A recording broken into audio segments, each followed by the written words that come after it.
Good evening, everyone. Hello.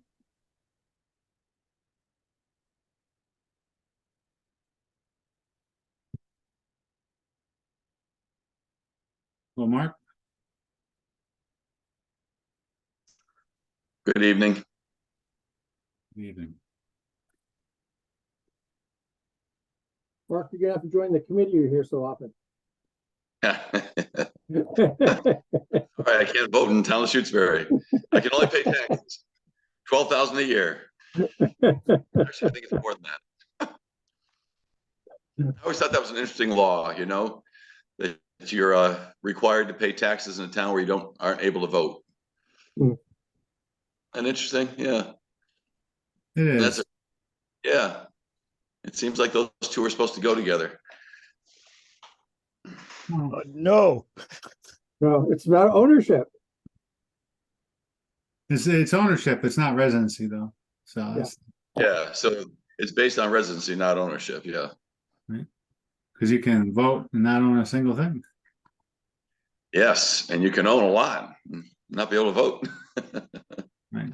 Well, you can vote in wherever you're a resident, but not wherever you own stuff. Exactly. But if you own a lot of stuff, you can probably afford lobbyists or whatnot. If you own a lot of That I wouldn't know. yeah. So anyway, it's 6:59. Let's see. We got we are thin. We're thin. Yeah. Hello, Emily. We're too thin. We have 4. Can you hear me? We have Now we got 3. Yeah, there's 3. So and we know Jeff's not gonna be here. I'm just gonna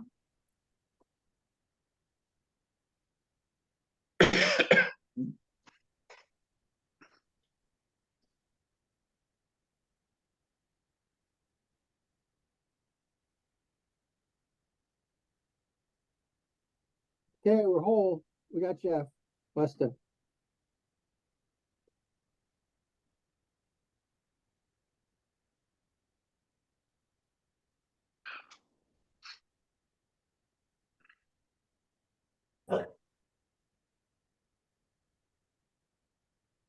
all right, I will call the meeting to order with myself, Michael Dick here, Deacon Bonner, and Jeff Weston, and Robert Raymond. Okay. So we're doing all right. And then there is Stephen Bressler. Excellent. So this is You got it all. right. Where did Jeff go? Jeff just dropped off. He did. He wasn't connecting. He'll probably come back. Okay. All right, so we can start with public comment. Is anyone here besides Mark, if you want to say something unrelated to your business, you're welcome to do so. Nothing here. Okay. All right. Now, are we going to have anything for landowner education and guidance? Okay. Emily, you're muted. Okay, is that me for education and guidance? Um, I'm not hearing anyone. This is Robert. I'm wondering why. Can you hear me? We can hear you, Robert. Can you hear me? Yes. Yes. Okay. Yes, Okay. yes, we can, Emily.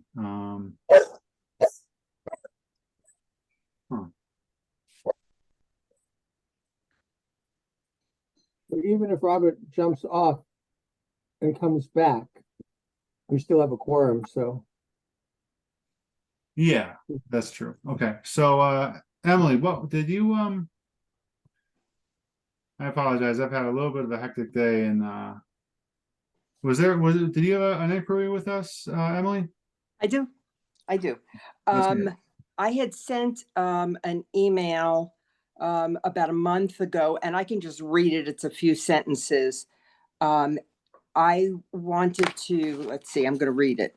I wanted to find out what is permissible in building an accessory apartment attached to or adjacent to my home on West Pelham Road. Right. My husband, Greg Colton, and I have been living here since 1994, first as renters, then purchasing the home in 1996. Our son, Mino Colton, lived with us until 2019 and now lives in Pennsylvania. Within a year or two, at most, he and his partner hope to move back This is to our home. Robert. This is a very quiet meeting. I can't hear anybody. Can people hear me? Yes? Yes. Well, I can just kind of rely on expressions and communication otherwise, I guess. Well, yeah, and Have you got your Click mic off. turned on? I'm gonna email him and see if he has his mute button on. well, a mute button isn't going to impact Mute his us. ability to hear us. Yeah. He's got a trouble with his speaker, and if you're going to email him, Carrie, please just tell him to keep trying. Yeah, or tell him to disconnect and come back. Yeah, which he may have done, but he's out of it now. Okay, so Emily, have you gone on to Shutesbury.org and found the town bylaw? Yep. Okay, so I would direct you to that. There's a use table in there. I believe accessory apartment is by right. There are certain requirements. Can you tell me what they are? I mean, I spent about an hour on there and I still have questions. Okay. Deacon, do you know him by heart? I'm looking it up. This is usually the thing that Jeff rattles off. Yeah, no, Jeff's very good. Yeah, Right, so accessory apartment is Yeah. Okay, I'll tell you what I do know. Oh, I don't have it in here. good plan review, yeah. That there needs to be, oh darn, I don't have my notes. Basically, in order to have an accessory apartment, you have to have a little bit more than an acre to do that, which I have. I have 1.1, which is bang on what is necessary. What I'd like to know is there's options for an accessory apartment. I mean, it may wind up that we just add a bedroom and a bath. And I know about the septic thing. We have 2 very small bedrooms we'd make into 1 bedroom so that a new bedroom would wind up being the 3rd bedroom because our septic system is made for a 3-bedroom house. So I'm aware of that. Yeah. So I mean, what it comes down to is, you have to, figure out, if because, accessory apartment can be a separate building or it can be, Right. attached to the house. And I then know. questions about septic and all that stuff. I mean, that, that would be Board of Health. Right. So basically you start, like if you want to move forward with it, you're going to, work with somebody and, to come up with some sort of preliminary plan and, before you like pay a bunch of money to come up with a plan, you say, can we do something that, make sure we don't, violate any of the conditions of the zoning, right? Which would be, it sounds like you already have the lot size, you need to make sure whatever you did didn't, encroach on, one of the lot lines or something like that, right? Well, what I think yeah. one of the things, Emily, just looking at the bylaw that I know Jeff always raises up is that an accessory apartment can't be more than 800 square feet. Yes. Of floor area and no more than And 2 what? bedrooms. And a floor area and no more than 2 bedrooms, but it sounds like. Oh, I thought it was 1 bedroom. It's 2 bedroom? Yeah, it says no more than 2 bedrooms, which is 0.7. Okay. So, and there's something I'm just looking for. There's a distance if it's detached. if it's attached, there's a distance from the main dwelling to the accessory dwelling, and I'm just trying to find that distance. 80 Okay. feet. 75 feet. It's 75? 80. Okay. Say that again, please. I didn't hear what you said. I think Jeff said it was 80 feet, Deacon, last time. Mark, I told you, you got to be on the board. We should look it up. I thought it was 75, but Yeah. Okay, So so 75 or 80. 70, so 75 or 80 feet from the house to the accessory building? Is that what you're saying? Maximum. 75. Yeah, it could be less. Maximum. Yeah. Is that you say maximum? Correct. Maximum 75 or 80. How would I find 75. that 75. from Please, house? everyone. Carrie, you got something? Yeah, Michael, can you move your like mic just a little bit closer to your mouth? I think that's why. How's that? That's better. Yeah. Okay. Okay. All right, and then is it 25 feet from the property line on either side and 75 feet to the road?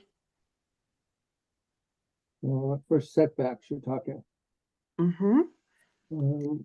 Yeah, Mhm. yeah. I mean, it depends on what district you're in. Well, most of them are pretty similar. Yeah. District Emily's in you're rural residential, so. You're in, yeah, rural residential. Yeah, so it's 75 and 25, like you said. Now, if you're on a corner lot, which I'm not. you are, yeah, then yeah. So then Okay, 75 from the road, 25 from the side lot line. okay, okay. Let me see.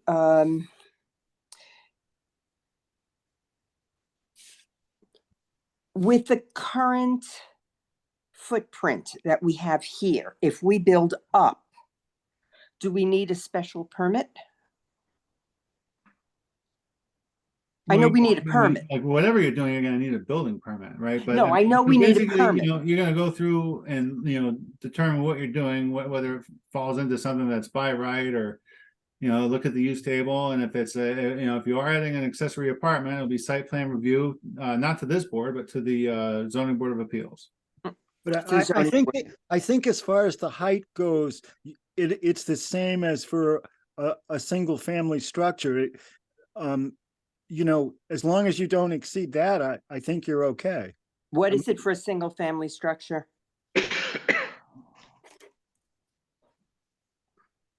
There are heights. I'm just trying to look. We had a whole conversation a year or two ago about Lake Wyola. I'm just trying to Yeah, 20. make sure that it's not any different. Give me 1 second. Here we go. So in terms of height, it's except for Lake Wyola, which you're not at. Everything else is 35 feet. Maximum 35 feet to the roof? To the peak. To the top of the roof. To top of roof. Okay. Okay, and let's see, And then it would be by right. You just need a building permit, as Nathan said.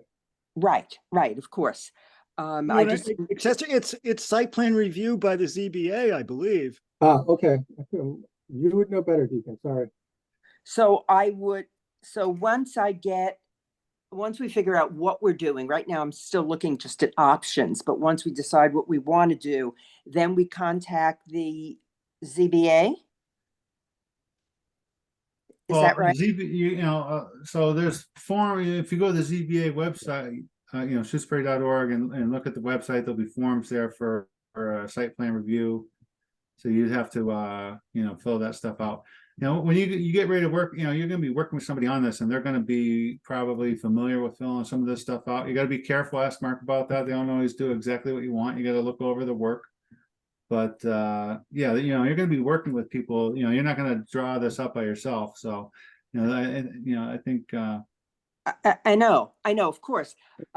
What I'm trying to do is get clear on what my options are. And then I will go from there as far as figuring out, what's possible for us, financially. But I do need to know what some of the guidelines are. And from looking, maybe I was looking in the wrong place, but I was looking at the guidelines and I couldn't make heads or tails of it. Okay. I have a practical recommendation, if it's okay with the board, which is, so Jeff Lacy, in addition to being a member of the planning board, is chair of the ZBA. So he's, the ZBA is where you're gonna have to go for them to approve. The usual process that both the planning board and the ZBA recommends, which you're sort of doing now, is to check in before you spend any money, just to get a general understanding. So since Jeff is not here tonight, what might make sense is, I think this is probably fine with the planning board. Tell me if you don't, everyone has an objection, but if you reach out to Jeff in his role as the chair of the ZBA and say, I got some feedback from the planning board. I just want to double check because when you're applying to the ZBA, this is my understanding, what am I missing? He can respond in that role wearing a ZBA hat, as opposed to wait, the alternative is the planning board can basically say, Jeff, Emily has some questions, you can communicate on email. There's nothing wrong with that. We just, as a policy, we've moved away from having one person answer for the board, instead of being able to have this in a public forum. Mhm. Since we're doing, I'd say, a mediocre job of answering your questions, you can go into Jeff might either be Yeah. in a ZBA role might be sufficient, or we can just, as a board, say, Yeah. we've aired this, you can communicate with Jeff directly and he could, Yeah. resolve it. Yeah. Okay, The one thing I would say too is that I think one real key to the thing is the 800 square feet, because that tends to be discomforting for some people. not And- at all. Okay, but yeah. But if you know the 800 square feet, I mean, that, and the design of your current structure, I think that really allows you to think a lot about what you want. I mean, Well, that's one of the options, is going up on the south side of the house. It includes making this attached greenhouse that we have into a garage, kind of a 1.5 car garage, I believe, and then going up from there. And that one, if we do it within the footprint, there's no change. It doesn't touch the ground. I don't think the Conservation Commission would be involved. But if we do it on the other side, on the north side of the house, that brings up other issues such as, can we put a driveway there? And I think the answer is no. I think we cannot have a second driveway, but I needed to check with you on that. And also our well is there. So is there a setback from the well that we would need? And, so it's questions like that. They're very detailed questions that I'm looking to have answered. And also discussing, let's see,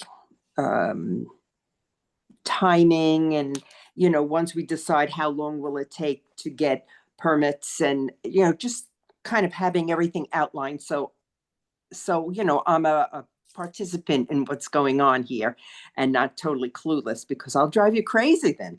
So, that's what I'm trying to do. And is that best answered by speaking with Jeff Lacy? I wouldn't say that. I mean, Jeff may be able to answer some very specific zoning questions, but the whole process, I mean, it's going to be up to you to work with somebody who is going to, help you with the construction process that is, That's no problem. and to kind of navigate, the various, places where you might touch, like the Board of Health with the well and septic, and Conservation Commission if you're, anywhere near a wetland, and so on and so forth. And I mean, I know it's not easy, but the board is not really in a position to offer a lot of help in your situation. I mean, we're not even the board that would be reviewing the site plan review. I just want to know what my options are, and therefore the questions that I have will help me determine what Right. my options are. So Two things I would say, Emily, just discreetly. So looking in the bylaw on page 11, you're not allowed to have more than one curb cut or driveway unless the ZBA approves it for public safety. So if you wanted to do that, you'd have to go to the ZBA and convince them you could have a second driveway, but you'd have to have a rationale for public safety. And then, as Nathan said, with the septic, that would most likely just be the Board of Health, because they approve that. So there's multiple places to ask multiple questions, unfortunately. Uh-huh, yeah. That's fine. Okay, so ZBA would have to approve multiple driveway. Yeah, and it's an exception, so, you know. Oh, I the know. Rule is, yeah, I spoke to John Thompson Okay. about a few of these things, but he was not able to answer everything, you know, because I know that he used to be on a planning board a while ago, and I know that he's building inspector in Amherst, so I figured that he would have some information to get me going on this. So do you think that Jeff Lacy will be amenable to speaking with me?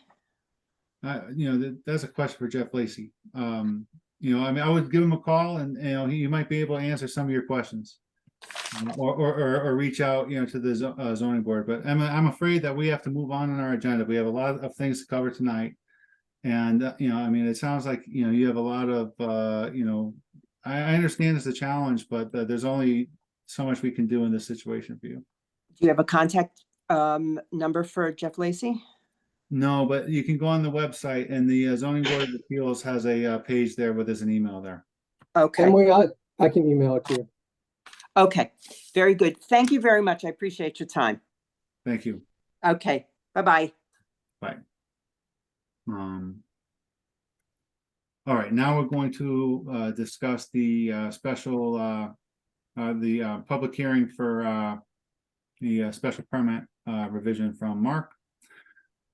So we received that. I don't have the date in front of me, but I know the clock's ticking. We need to schedule a public hearing, send out the notices.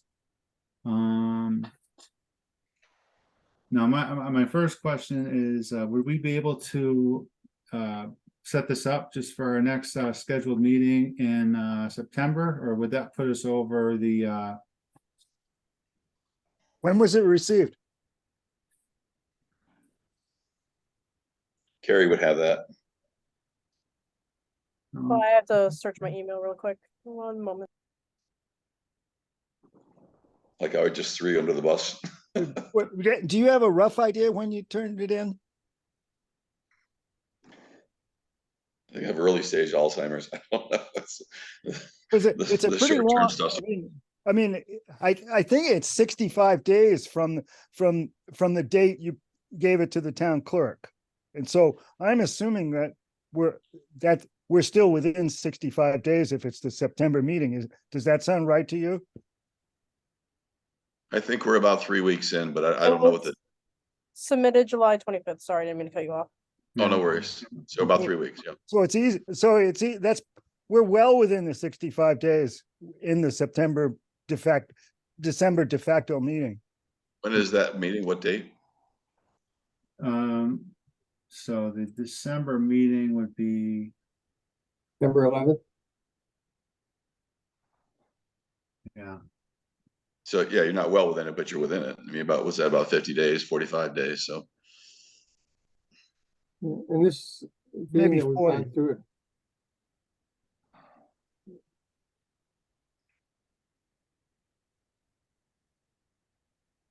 Maybe not. Maybe not.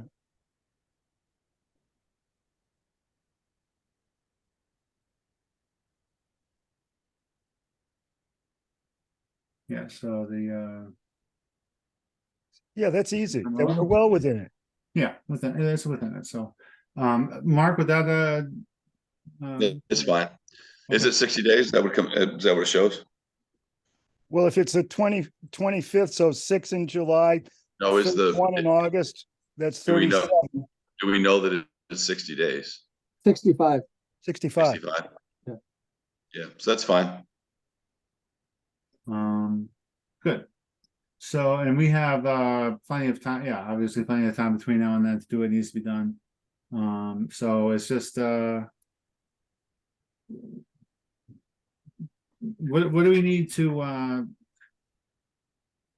discuss in order to just finalize this item and I think somebody needs to make a motion that we schedule the hearing for September 11 and have a vote. Okay, So moved. and a motion. Do I hear a second? I'll second. Okay. Discussion?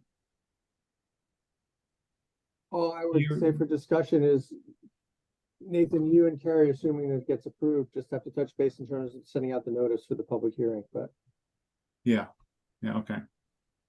And sounds- I have a manual that I should give you for how to do it, Okay, for how the text has to, what the text has to be. okay. Yeah, no, we've been meaning to trying to connect. It's we'll get there. All Absolutely. right. Anything else? I'll touch base with Carrie. I'll call the roll. Dick Kara? Aye. Bonner? Aye. Weston? Aye. Bressler? Aye. And we lost Robert. we lost Robert, okay. So I'm an aye. The motion passes with members present. I don't know if you call that unanimous or not. Mark, were you having a question or trying to get another word in there before we No, not at all. Just want to cast my vote. okay. I, Yeah, I was afraid of that. yeah. Just push it over the top. I just want to let you know that we had some conversation in the past about the neighbor to the left and whether they were concerned with this or not. And obviously they have not come forward at all to show any concern, but I had a nice conversation with Mary Ellen Serafini a few days ago. She was calling me on something else. She was very complimentary on how I've kept the properties over the years and the amount of money and time I put into them. And she said she was very happy to have me do whatever was necessary, whatever I felt I wanted to do with the property. They backed, her and her husband were backing it. And I said, so you're okay with us using the existing Woods Road? She said, you do whatever you need to do. We're happy to have you take care of it any way it works for you. We just appreciate you being a good neighbor. Sounds like I'm patting myself on the back, but it was a nice conversation to have. Oh, good. Thanks for letting me know. Yeah, I thought that might put the board at rest or at ease, knowing that the neighbor we're going closest to doesn't have a problem with it at all. And we're talking about 1 foot, so. Yeah. Yeah. Right. Yeah. Well, thanks for the time. I'll be there September 11th. Sounds good. See you then. And just Yep. so we scheduled it for September 11th. Should we have maybe included the time? Yeah. You guys, you want to do just like 7:30 or something, or 7:15? That's what we usually do. When we have- 7:30? Yeah. Okay. But do you have to put that on the notice when you send that? Yeah. Yes, and I failed to do that once, and it was a real problem. Yeah. On the, So you think he's, you really have 7:15? to do it on the notice. That's the important thing. Right. yeah. So you're figuring 7:15 or 7:30? 7:30. And Excellent. I'm gonna ask that Carrie just note this in the minutes. That we had just a little post-vote discussion on it. I don't think it's anything that we need to take another vote on. Yeah, okay. Okay, so Mark, thank you very much for your time and patience on this, and we'll see you September 11th. Very good. Have a good night, guys. And you as well. And you too, Carrie. Okay.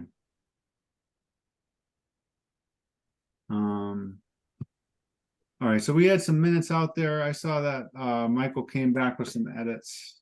Oh, one thing I want to say is that I reviewed your agenda, but I failed to notice that you hadn't listed the minutes. We can't vote on these tonight. The minutes are They were on the agenda. yeah. They Item are? 4. Oh, then I misread the agenda. I apologize. Oh, no, it's quite all right. Carrie, So the minutes that I sent were only to you, Michael, and Deacon for edits, and then once we review them, then I'll send them out to everyone else for the next meeting, because I also still have to do our last meeting in July and this one, so I'm hoping to be caught up. We can go through all of them. And oh then, yeah, I saw the email. I didn't see the recipients, so I see that. Okay, so we're gonna push on the minutes for now.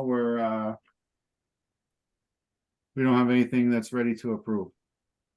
But I was also looking to clarify if Deacon, if you were still interested in meeting with me and Michael to edit minutes, or if that was something you'd like Nathan to take over. Me and Nathan had briefly discussed Or- it. I haven't had. Or less specifically to relinquish. Yeah, If you'd like to do it, that Nathan, yeah, that'd be great with me. Okay, well, I let's think, just, I think the question is, neither one of you is really enthusiastic, so I could do it with Carrie if you want, or we can have someone else do it with me. Right? yeah, I mean,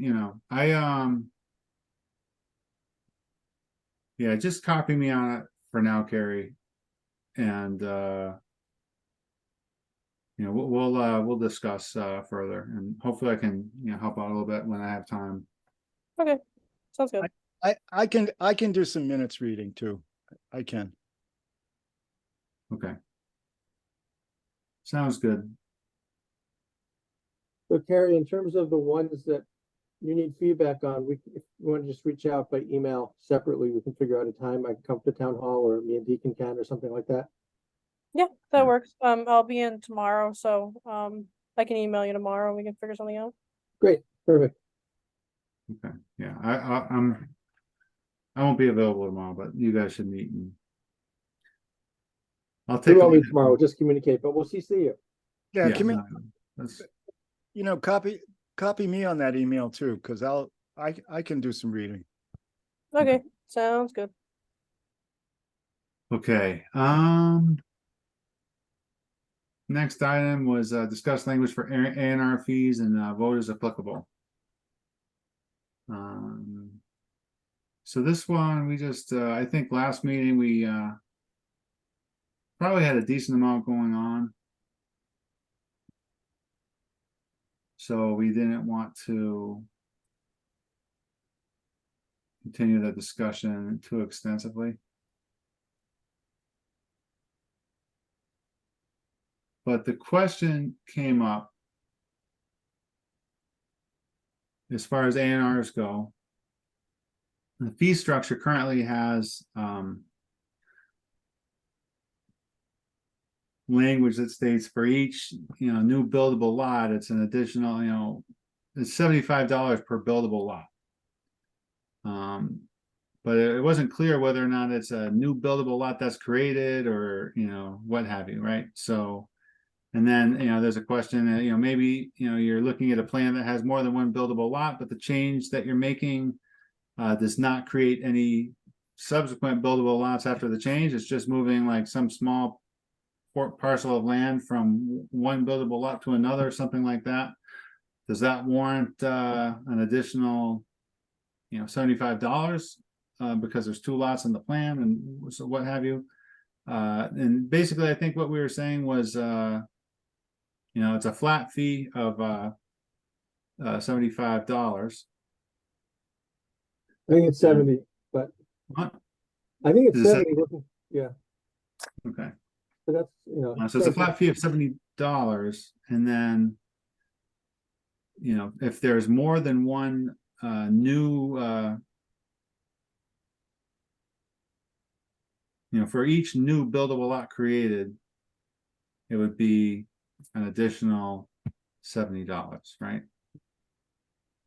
I guess the question for me, and Deacon, you or Steve, or maybe Carrie can answer it, is what's the effort involved? Because it seems like fees are attached to level of effort, and management of process.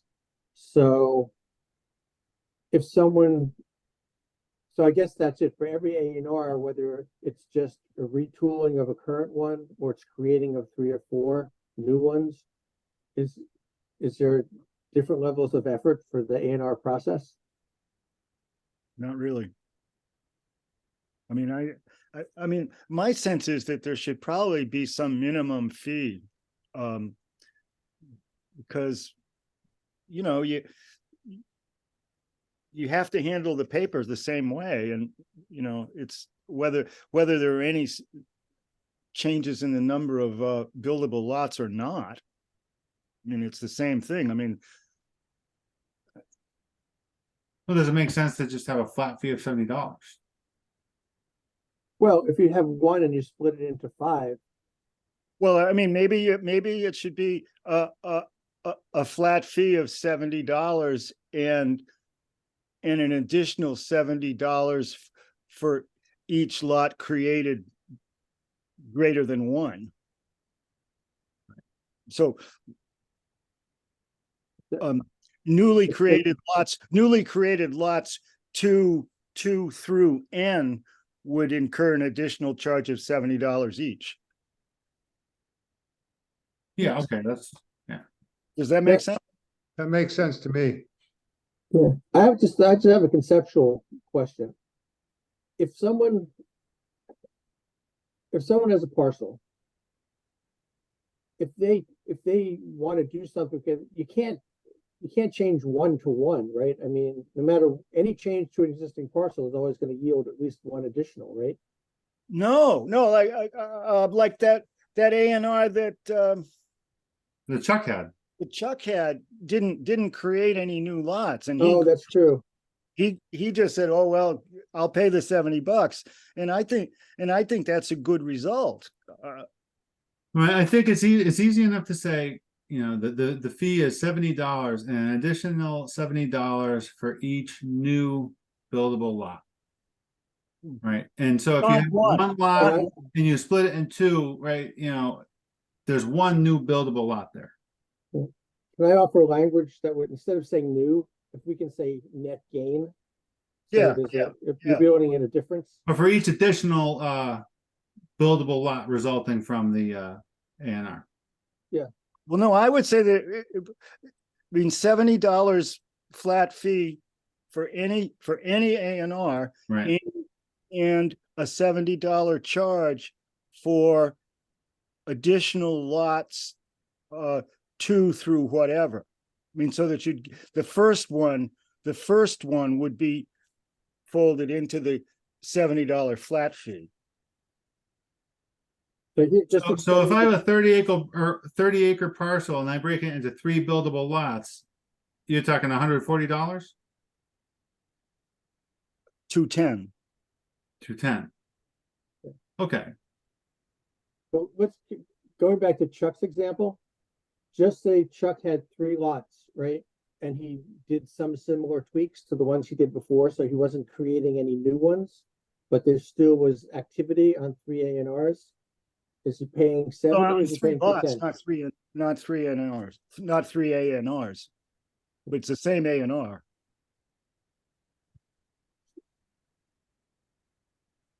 So I'm trying to remember the change he offered because he wasn't creating a new one. So if he had Yeah, 3 of those, he was just moving pieces of land between lots. Yeah. right? But if he was doing that in 3 different ways, so it was 3 A&Rs, he's not creating anything new, so it would just be $70. That's yes. And that's in Okay. fact what I charged him. I mean, or agreed to pay because we didn't really have an answer. Okay. So this is, it's in, let's see, what section is this? Oh, it's in the approval not required instructions is where it shows up. At least that's where I found it. And it says under 2B, filing fee in the amount of $70 per lot, e.g. $70 times the number of new buildable lots shown on the plan. So I think we would want to change, I don't think it shows up in the bylaws, so I think we would want to change the language here. If Deacon, do you know, does it show up in the bylaw or just on this instruction form? I forget. Okay. But we can work that out if we can get the concept of what we wanted to do. I think that's what matters. Okay. Well, I'm in support of what you're saying. A baseline of 70 and then 70 for each net additional one. Yeah. That's what I'm saying. Yeah. If everyone likes that, I'll move that we adopt the process and then incorporate it into the fee schedule as appropriate.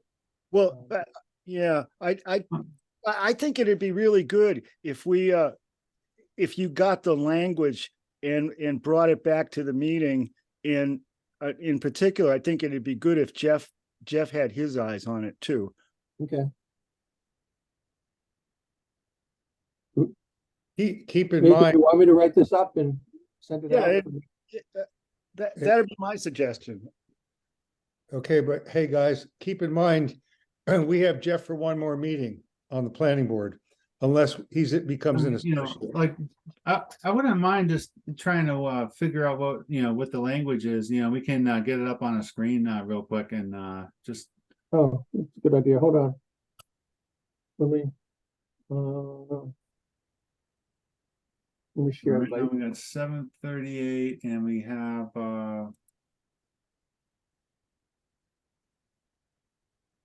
okay. You see that right there? yeah. Okay. So the problem with the language we have now is that it seems to almost negate the fee if there's no new building lots created. Yeah, that's the Yeah. problem we're trying to solve. Right. Can you see the Word document if I'm typing? I can see the Word document, yeah. Okay. Wait, I mean, yeah, I see like the, so the instructions. No, I got that up, and I also have, I'm just typing the words. No, we Hold on can't one see that second. then, yeah. Okay. We're just- So everyone's got this thing concept. So I'll take this down and I'll share the Word document that I've got. Okay. And this way we can, Oh, were you sharing by application instead of by screen? what am I doing? Hold on. I'm going to, hold on. There we go. Share screen. Okay. You guys see that? Yeah. I know it's small. I'll make it bigger. Filing fee about $7 per lot, e.g. $7.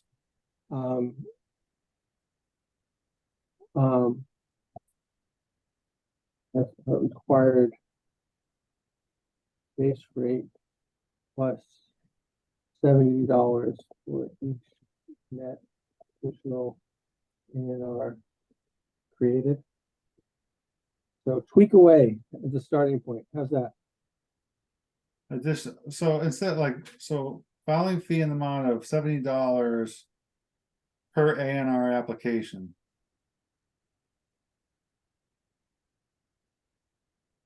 And then instead of e.g., you could say, with an additional $70 for each net additional buildable lot created.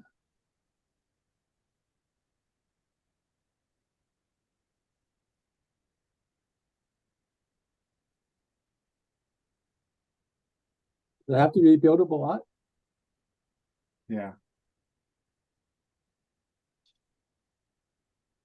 I mean, isn't that the idea?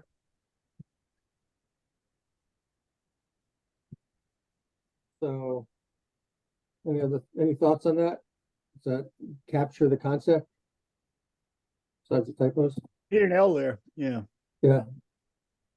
So if I have 5 acres and I split it to 2.5 acres lots, that's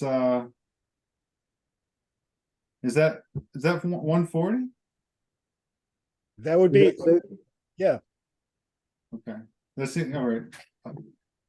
Yeah, I wasn't sure if we were gonna say, I mean, that seems like a pretty standard A&R. It could be $70 and then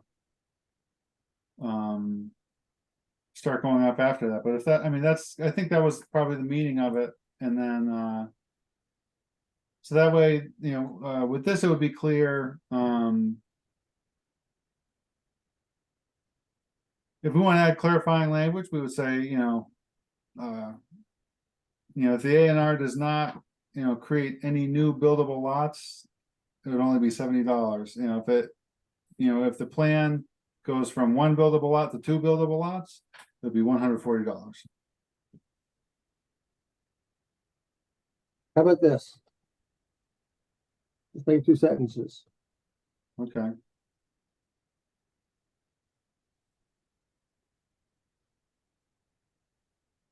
Yeah, that's simple enough.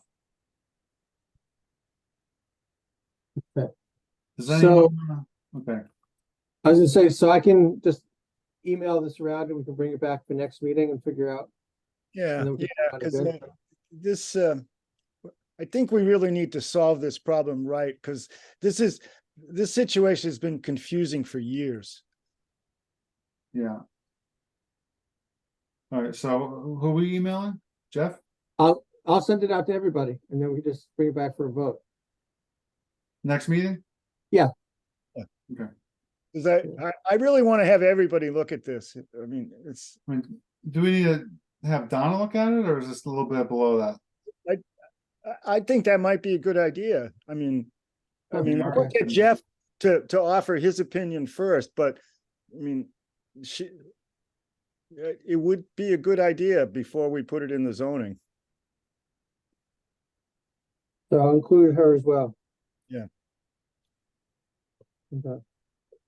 The one other thing I would just say before we move off of it is that when I was looking to find how much we charged, we have a special permit fee schedule, but we don't have a master fee schedule.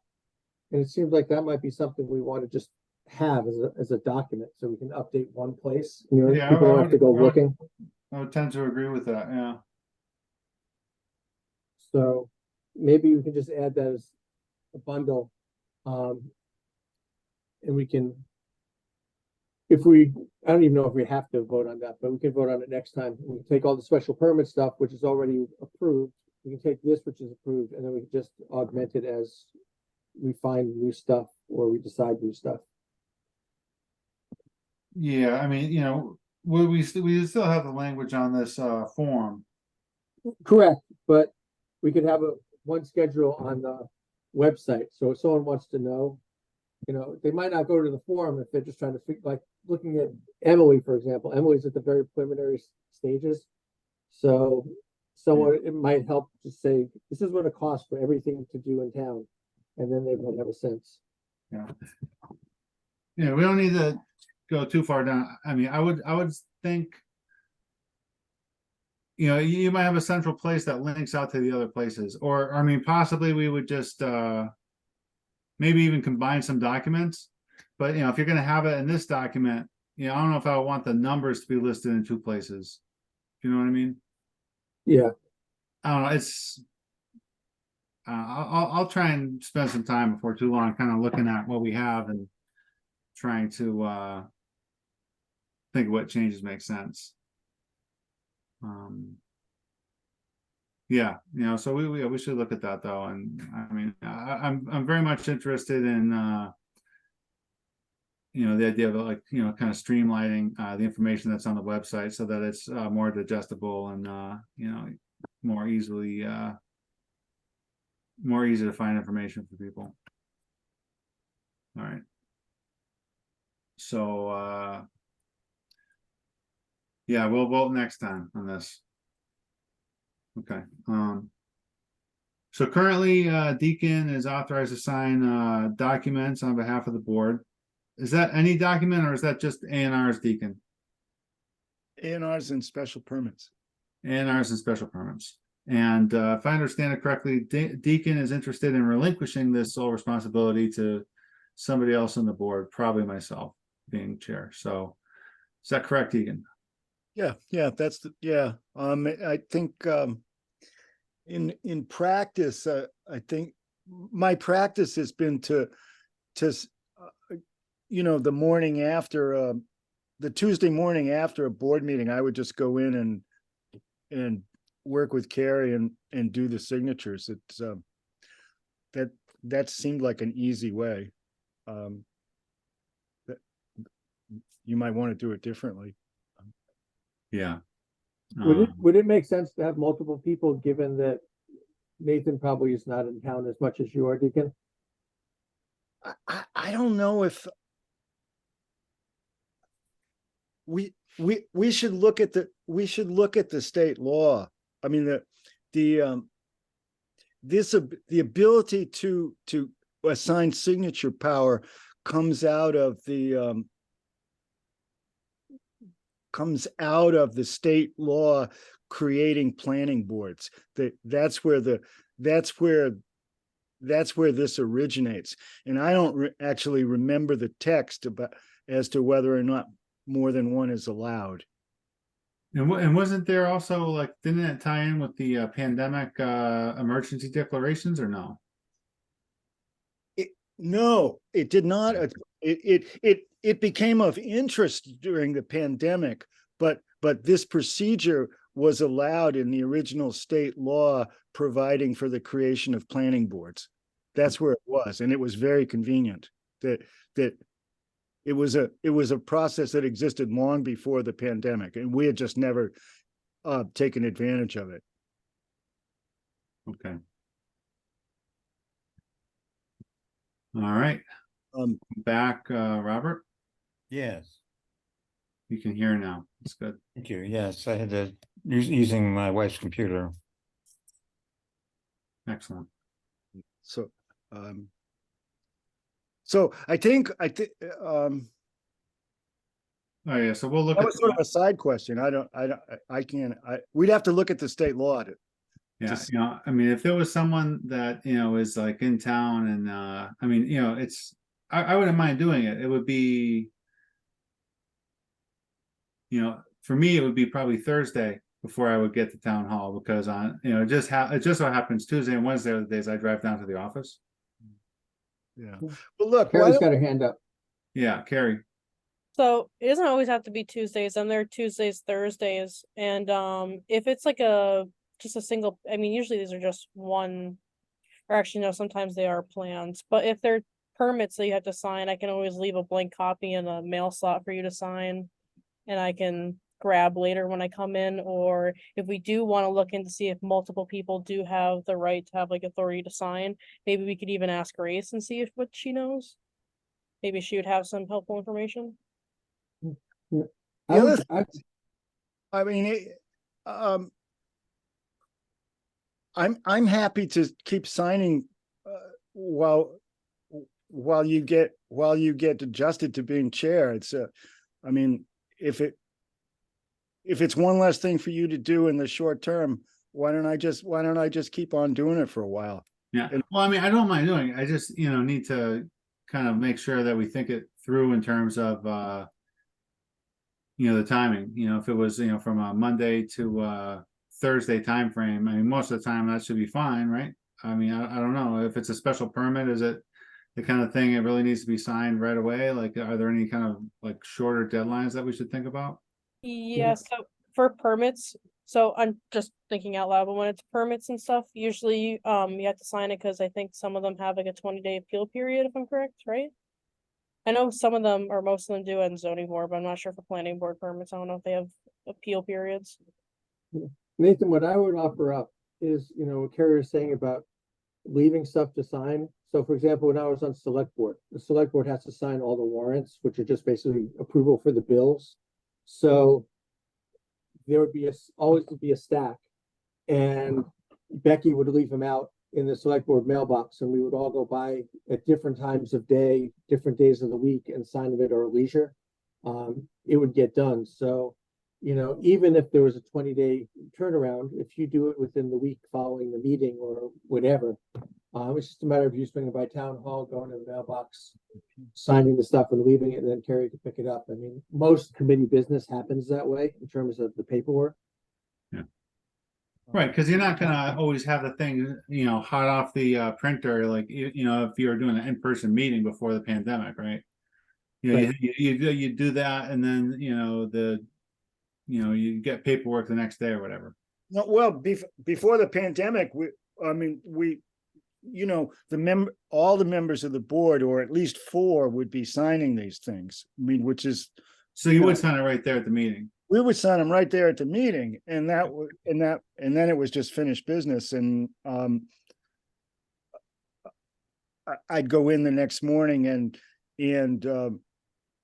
you know, distribute the copies to the appropriate places. Yeah, okay.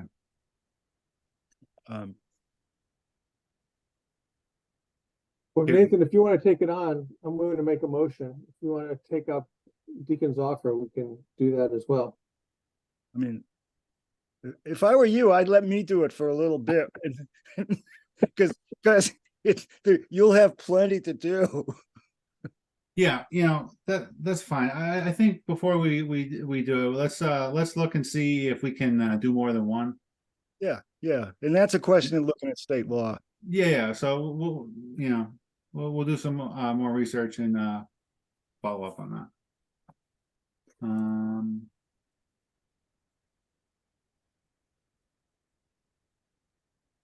Okay, Robert, you had a special permit application for windmills seeking information agenda item, so I'm gonna ask you to speak to that.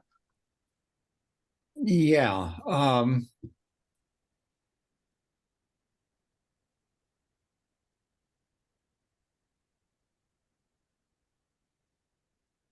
well, it might be premature.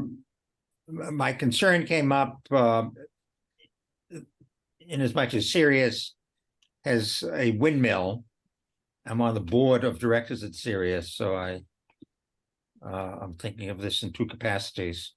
But it has a windmill that it got in 2008, that there perhaps was a planning board process that went through, that was that Sirius went through back then.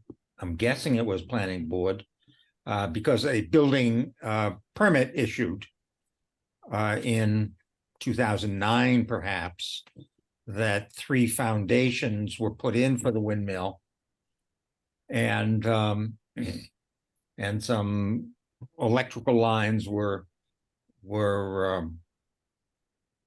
put in for the windmill, from the windmill back to the community center. But the windmill never went up, and at this point, it's unclear whether the equipment that was purchased with the windmill, the inverter, would still be legal. The other thing that comes up is whatever happened in 2008 that generated the building permit. I gather from the planning board provisions, and the planning board is in charge of issuing special permits for windmills. I gather that whatever happened in 2008 would have lapsed, and that some type of new application has to be submitted. The community is resubmitting applications to National Grid to see if the interconnection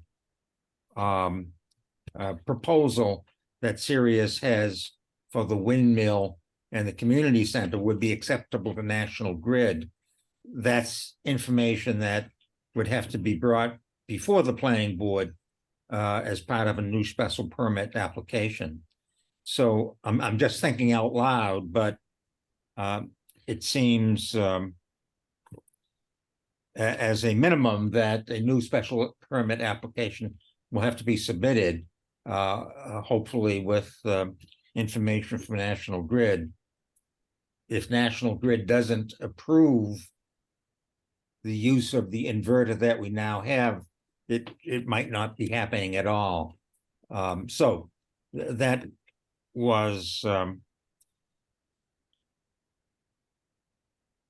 those are the thoughts that were rambling through my mind, and I was just looking for any feedback that might come up from anybody with regard to that. Can I chime in here? Yes.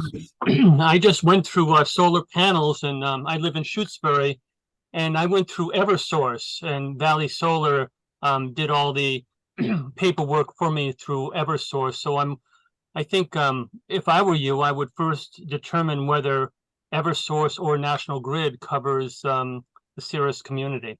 And also the inverter that you have, if it's 2008, I'm imagining that it might have to be a new inverter, because there have been significant changes in the inverters over the past, whatever, 14 years or so. So Yeah, I'm pretty sure it's National Grid. Hmm. That, and your sense of the inverter is my sense, that, that it would not be acceptable to National Grid. The application's being submitted within the next couple of weeks, so we'll know soon enough. But yes, thank you. Yeah, and Robert, I would, in terms of the process, just looking at, the zoning bylaws. So you're correct, it'd be a special permit that would be reviewed by the planning board. Those typically are 2 years, and we could extend it, I think, for, like we did with the cell tower, because of supply chain issues, we extended it a year. My guess is that likely no request came in for an extension, but even if it did, it wouldn't have been for this long. So probably starting from square one and resubmitting a new application would be the way to go. I don't think that I don't recall this ever coming to the planning board. Uh-huh. Well, would it be that in 2008? I think that Was the bylaw in existence in I don't 2008? believe I don't believe so. I think they must have, I think my guess is that they just went to the building inspector, Uh-huh. but I don't know that. Well, I know the building inspector was spoken to recently by I think one of our representatives, Linda, and the building inspector said you should submit a new application for a permit. I'm gathering that's a special permit. And I was gathering he would support the application, but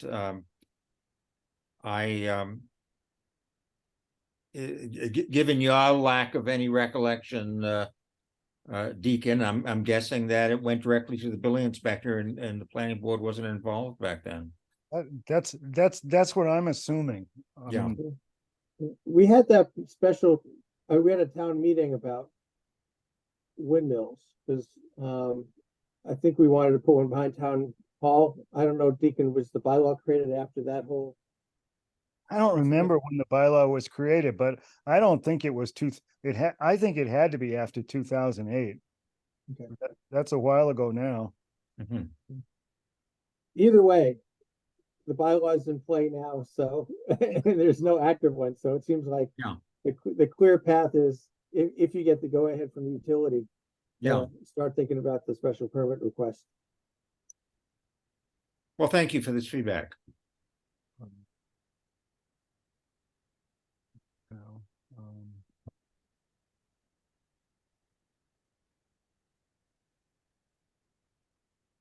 Yeah, I was just looking to see if it said anything about when stuff was added.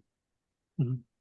The If I if I can add one more thing as people are looking, I know that there have been quite a few solar companies and in existence, and a lot of them are not even allowed by, I can't speak for National Grid, I can speak for Eversource. A lot of them have been disallowed because they're incompetent in terms of connection. So you might want to consider reaching out to a solar company who might be willing to facilitate this process of connection, because at least Eversource is used to dealing with certain companies and they trust the electricians in those companies, and they don't often, well, there's evidence that they didn't trust a lot of other people trying to connect with the grid. It's a complicated process that has to go back and forth several times. Yeah. Yeah. Thank you. Yeah. Get it. Yeah. okay. Anything else on this from anyone? Paul, I would just say, if anyone really cares, on the town website, there's a page under town governance for town meeting, and all the minutes are there going back to 2006. So if someone wants to get their yayas and figure out when it was approved, you can probably find out then. Oh, thank you. Okay. But 2008 was when we did the big revision, and I don't think we dealt with this until after that. But Hmm.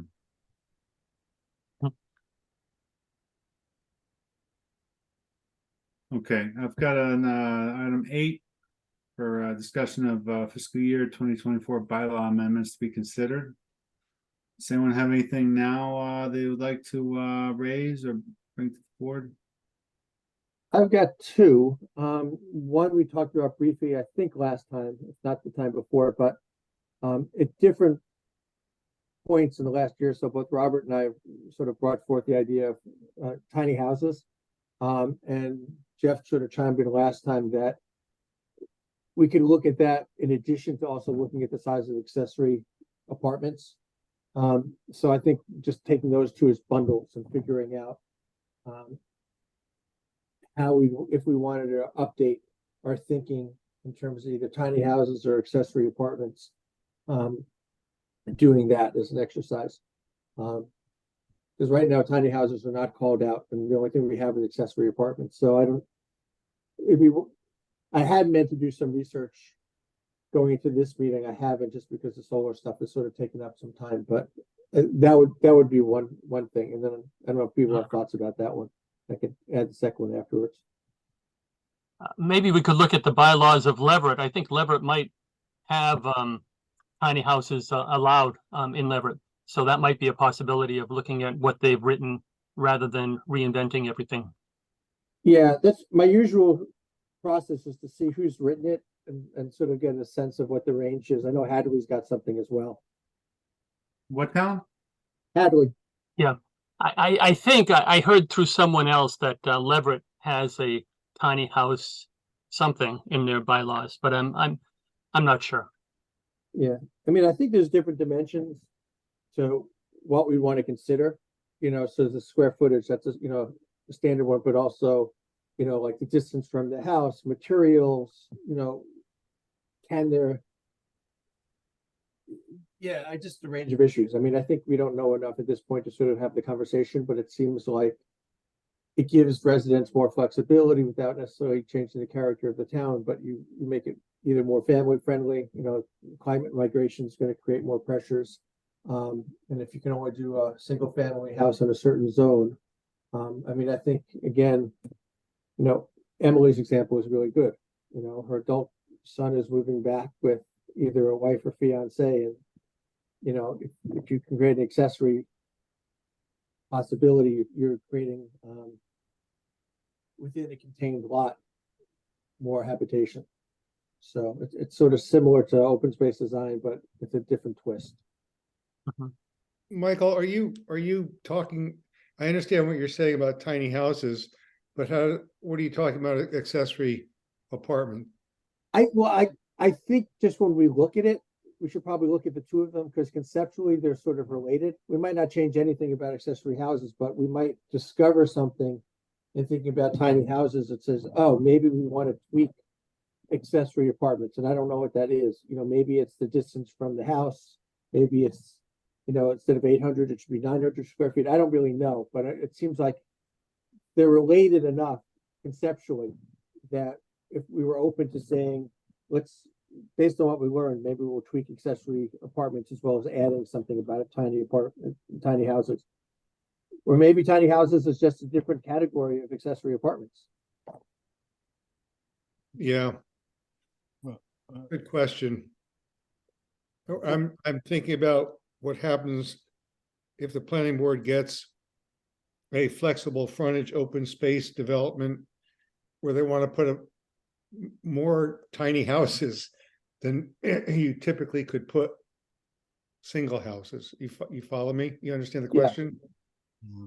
And it can get really complex quickly when we add that additional variable of our open space zoning, or zoning that encourages open space. Yeah. Well, it's interesting because I was thinking about, because Mark was here, earlier in the meeting, I was thinking about one of the fundamental things that came up considering his open space design was he didn't have enough frontage to do an A&R. So the only way he can develop was open space design. And I remember going back and forth with Jeff, and that was sort of, Jeff wanted to put in 2 buildings, and I said, but he can't even build one by right. So, Jeff started thinking, oh, well, given that, maybe we'll let him do one. But it's sort of similar concept, I think, Steve, which is we might actually want to look at open space design, because if you're not allowed to do one, why would you allow an open space design and have someone add one? You know, the whole idea of A&R is to sort of say, you can put something in here. Right. And I think the same concept would hold in terms of, you know, a herd of tiny houses. You know, that if you couldn't develop it with one regular house, you don't want to have 10 tiny houses. There's got to be some compelling reason. Well, Right. One thing I would say too is that we probably need to think about a tiny house policy from a perspective that acknowledges what the economic problems with the tiny houses are, because they're all going to have water and septic. And if each one of these has to have a well and a septic, then the economic case for a tiny house is sort of gone. Well, you could have composting for the septic. The water, I don't know, but the water, you got to have water. Yeah, you got to have water and yeah. Well, a lot of people aren't wild about composting too. I don't know. I'm just saying that we ought to understand what the economics of the situation are, because I mean, one of the big reasons for tiny houses is economics, and one. Yeah, I mean, the other thing, you know, which has been in the headlines, is just the unaffordability of housing. And Yeah. I mean, something that's interesting is I learned a bunch of years ago, there's an expectation for every municipality to have 10% of its housing stock be affordable. And the vast amount of municipalities don't even reach that. You know, Shutesbury is, you know, one among many. So, you know, if we thought about tiny houses in the right way, it could actually address affordability to some degree. I'm just saying that the whatever regulations we devise, I mean, ought to be cognizant of what the economics are, because I mean, septic and water are really big deals. Yeah. Well, I guess, you know, in addition to economics, I mean, you know, we would need to be informed about what kind of, you know, the regulations in place with the Board of Health and how those, you know, would apply in tiny houses, right? Yeah, because it seems to me that you're probably gonna, if you have a bunch of tiny houses, you're probably gonna want to have a common septic. I mean, Right. And I would say, look, I mean, for the board to do a little research and have a conversation isn't a fact of approval of saying we want to adopt the idea. I mean, we could do the research and say this doesn't make sense for our town, but we'll at least have gathered the information and had a discussion about it. Can we aim to do that for next meeting? I doubt it. I mean, my thought is if we do it in the fall, when we get to the next topic on the bylaw, and then we go to executive session, I could sort of give you more context, but Don is making some consistent demands in terms of solar research. So I think that's been taking the priority, but doing it this fall should be fine because it won't happen until town meeting in May or June. So aiming for October or November? Yeah, I think probably October, November sounds reasonable. You know, if It's anybody, been on my list on my desk for 2 months already. if anybody besides Michael that's not being tasked with legal research questions, you know, gets into this, feel free to you know, we can still talk about it at the next meeting, time permitting. So Great. Robert, if you get into anything, I might take a look. yeah, If I do, I'll bring it back. yeah. If you put it on the agenda and nobody's done anything, we can just pass over it, Yeah, I'll probably have it up there just to jog the mind. yeah, I mean, it's an interesting thing, right? You know, it could touch open space design, it could tie in with affordable housing, right? You know, and various other things, right? So, yeah, a lot of considerations. You know, this is definitely probably not something that we want to rush. Probably a good old slow Yeah. type of deal. And Anything the else? second, yeah, I was gonna throw out the other one, which I know is not particularly well received, but just the whole idea of looking at either some kind of lighting or dark sky policy. I know, we did one in response to, the resident stuff, and then we had a subsequent conversation where should it be the select board with a regular bylaw versus a zoning bylaw and what the implications were. My sense is having something out there, just, we have nothing really. So I might just do some passive research, but I just wanted to mention it out loud in the meeting. I know there's mixed reviews on whether we did it or not. Yeah.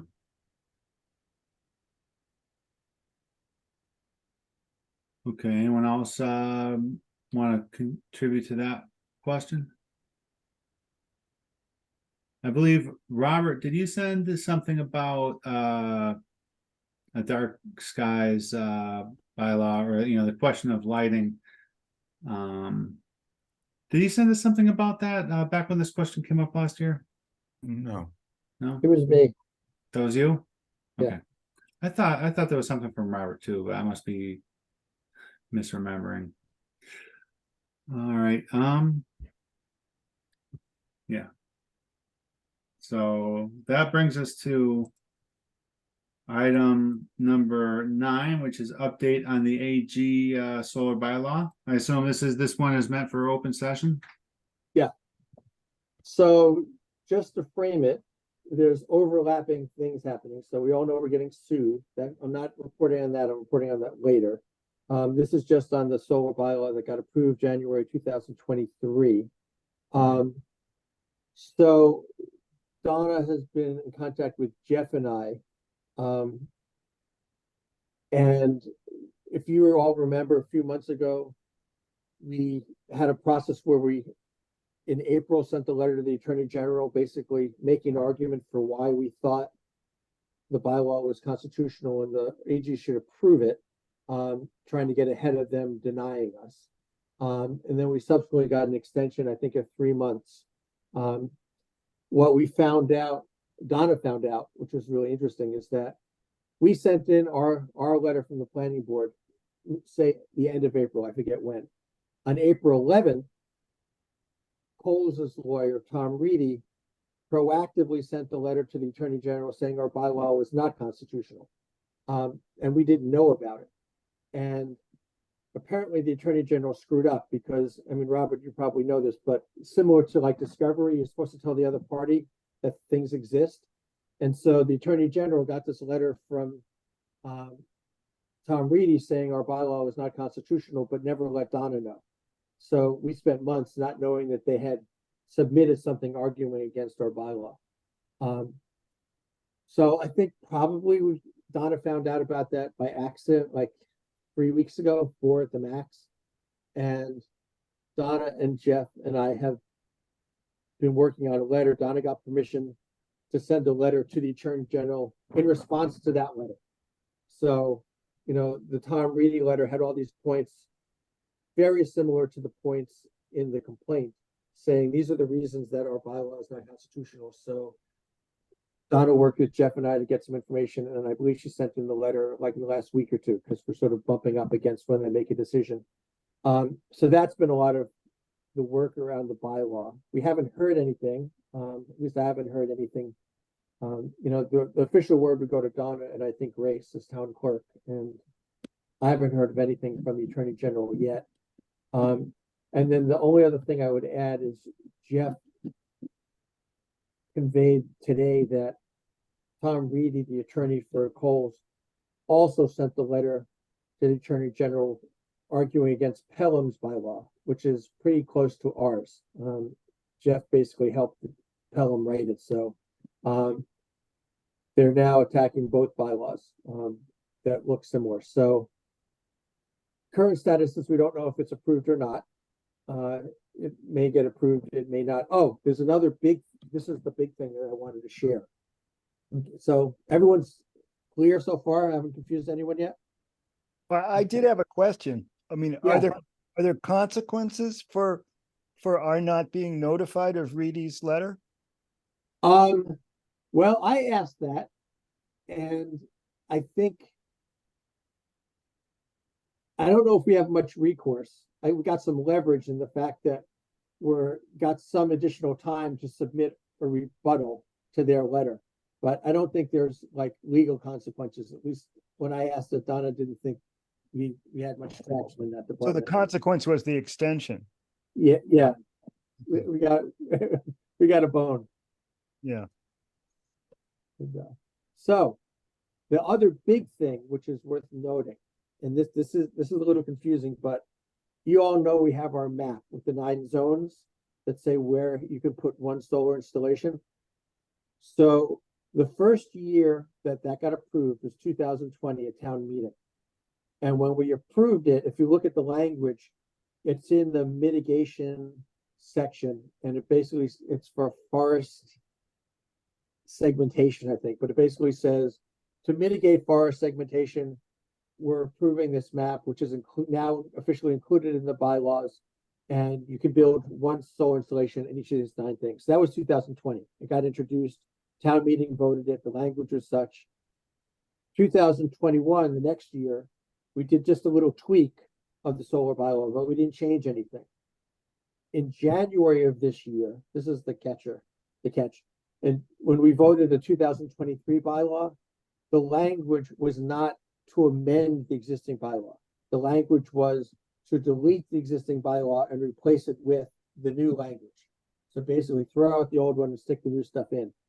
And the problem with doing it that way is the Attorney General said town meeting should have voted to approve the map separate from the text of the bylaw. So we would have new bylaw about solar, and we'd have a separate freestanding town meeting approved zoning map.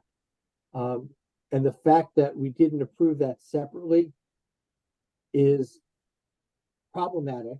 It's being discussed between Donna and the Attorney General's office as to can the map exist or not. So we have a map.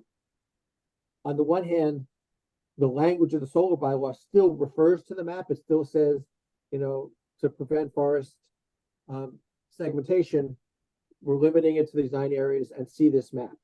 So the language is still there. The language didn't go away. The question is, what's the status of the map? Is it an official part of the zoning law, or is it just informal guidance to the planning board? And so Don is negotiating.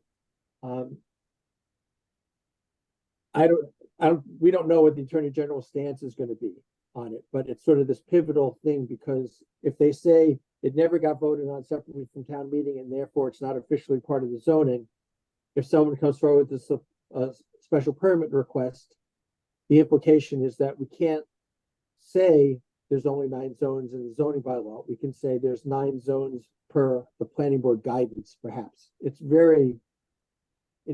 Michael, didn't we present that map, excuse me, along with the zoning bylaw? Yes, we presented it. It was posted on the website. It was discussed at the public hearing. It just didn't get voted. So the map didn't get voted, but the zoning bylaw that the map was part of did get voted. Correct. So why, I guess you don't know, but I don't get why the Attorney General is separating the two conveniently. One could look at it that way. The other interesting thing, Steve, is that they didn't when we approved it in 2020, we didn't approve it separately either. We did the exact same thing we did this year. We took the zoning bylaw text referenced this map, which everyone saw when they were voting on it. So they let us pass it that way, and it held muster in 2020. Essentially, it held muster until we voted in the new one. So it's an open question why they're interpreting it this way, but you are correct. It was posted on the website. It was acknowledged and shared at town meeting and at the public hearing. So it wasn't like people were voting on a zoning bylaw without knowing about it. Right. We just didn't vote this document. So I don't know what their motivation is. They're basically saying we should have done it this way. Donna was unaware that we should have done it this way too. I would ask them why. I'm serious. Why should we have? I mean, we did everything in the public then in the public view. We weren't like keeping the map off to the side somewhere. If we were, I would get that ruling. Right. But I guess Donna knows better than we do. I don't get it though. It just feels like there's some other strings being pulled in my, I'm not paranoid. I'm not a conspiracy theorist, but this kind of doesn't feel right. I will say my read, just generally speaking, is the fact that we got an extension and the fact that this issue is sort of bubbling up is, Donna said, they're just struggling with solar bylaws in general, because on the one hand, you got this law that says we're not allowed to do anything, and yet all these towns are coming forth, including, we're probably the most comprehensive and telling behind us, and they're trying to parse it somehow. So Yeah. it's legal, but it's political. They've definitely made policy already with Wendell. I think we're like in the tumult of a washing machine, and the thing hasn't spit us out yet. So Okay. it's a great question. I don't think we'd ever get an answer. Yeah, I guess not. It's a simple question, right? Why? Ashley. Can you hear me? Yeah. Okay, cool. I'm using earphones for the first time. I'm just curious, is there anything besides the map that is potentially at issue because of the 2023 issue that causes the map to be at issue? Like, are there other pieces of the bylaw that could be called into question? Not as far as I could tell. And Jeff pointed out, there's this concept of separability. So, if they said the map didn't count, the language of that section could still hold. And so it's sort of like, it says you can only build in the 9 zones according to the map, but it's pointing to something that's not officially recognized. So it gets into this mucky legal thing of like, if you're pointing to something that's not recognized, is it invalidate that section? So that's unclear, but it definitely doesn't go beyond, well, I won't say definitely. Donna doesn't think it goes beyond that section, so maybe in the entire bylaw, they pull that out because it's murky and unclear and we didn't do it the way they think we should have. But my read is it doesn't invalidate all the other stuff. It's possible they could say that, but I don't think that's likely from what I hear from Donna. That's good. Maybe just something to watch out for, though. Well, I think Donna has definitely learned that this is, part of what I was wondering, I can't remember if I asked her, I thought, well, there might be a benefit for us as the planning board at some point in the near future to vote to establish the map as like official guidance of the planning board for solar installations or something, like to give it some kind of anointment. But I think we'll wait to hear with the Attorney General, and then based on that, we can act if we need to. So that's my update. Any other questions? And Robert, that's why I have the green tiny houses.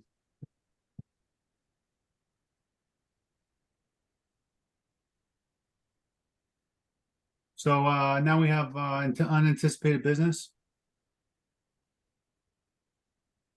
I want to mention, Robert, and your discussion item earlier relating to the windmill question was serious.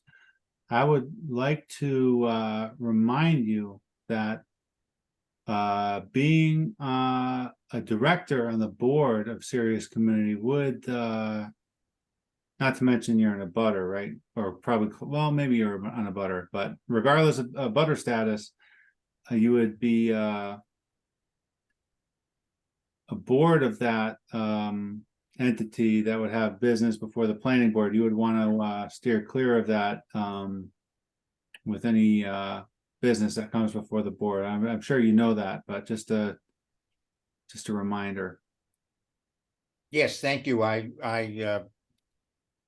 will state now, in case anything happens, that I would be recusing myself from any consideration. Yes, thank you. Very good.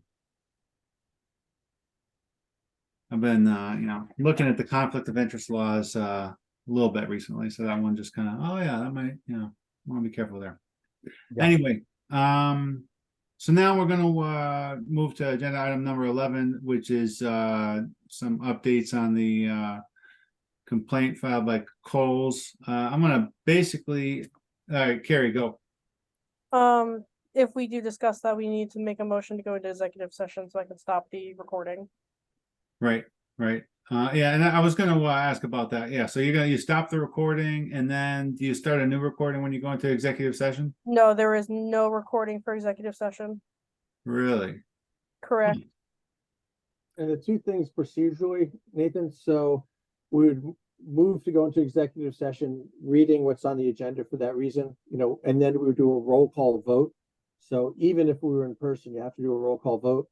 And then the other thing is you have to state if you're returning to public session or not. So in this case, we would say not to return to public session.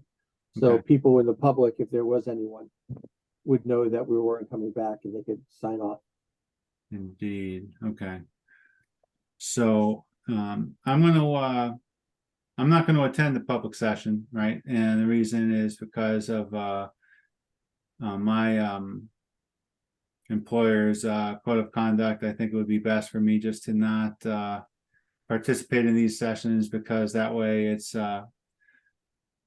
makes it unclear whether or not I'm participating in any discussion. So at this point, I'm gonna ask Michael to go through the formal procedure of doing that. We will have a remaining quorum of 5 members. So at this point, I'll hand the reins over to Michael for running this, calling roll call. I think. Oh, okay. Well, don't we need to take a vote to go into executive? Yeah, session? I was Yeah, I'm make gonna that ask Michael to call the roll on that, yeah. So But somebody has to make a motion. I have. Yeah, yeah. follow-up- Sorry, Um, I have a follow-up question. In other meetings that I've been to where the chair is no longer acting as chair, they usually vote someone else to act as chair temporarily. I don't know if that's something that you guys have to do. I think the chair can just designate. Okay, I just wanted to double check. Yeah, I was gonna do it unilaterally, but if people object, we can vote on it. I think you need to. Well, I'd like to hear a motion to appoint Michael as chair for the period of the final period of this meeting where the board will go into executive session. So moved. Thank you. Do I hear a second? I'll second. Discussion. Hearing none, I'll call the roll. Dick Chiara, Aye. Weston, Aye. Raymond, Aye. Bonner, Aye. Bressler, Hi, and I'm an aye. All right, so vote unanimously. Michael will serve as chair for the remainder of this meeting. And this point, I'm going to sign off. Thank you, everyone. Have a wonderful evening. Thank Hey, you. Nathan. So I'm going to move to go into executive session for an update on W.D. Cole's complaint for reason number 3, to discuss strategy with respect to collective bargaining or litigation if an open meeting may have detrimental effect on the bargaining or litigating position of the public body, not to return to public session. So got a second on that from anybody? Second. Okay, so why don't we roll call in? Robert, Yes. Jeff, Aye. Steve, hi. Deacon, Aye. and I'm an aye. Okay, Right, before we go, I just ask that anyone member of the public, please remove yourself from the meeting. oh, Ashley, you can Let me stay. Stop the recording. Let me stop the recording. Ashley, you're an associate member. You can stay. You're not the public. You're good. Okay.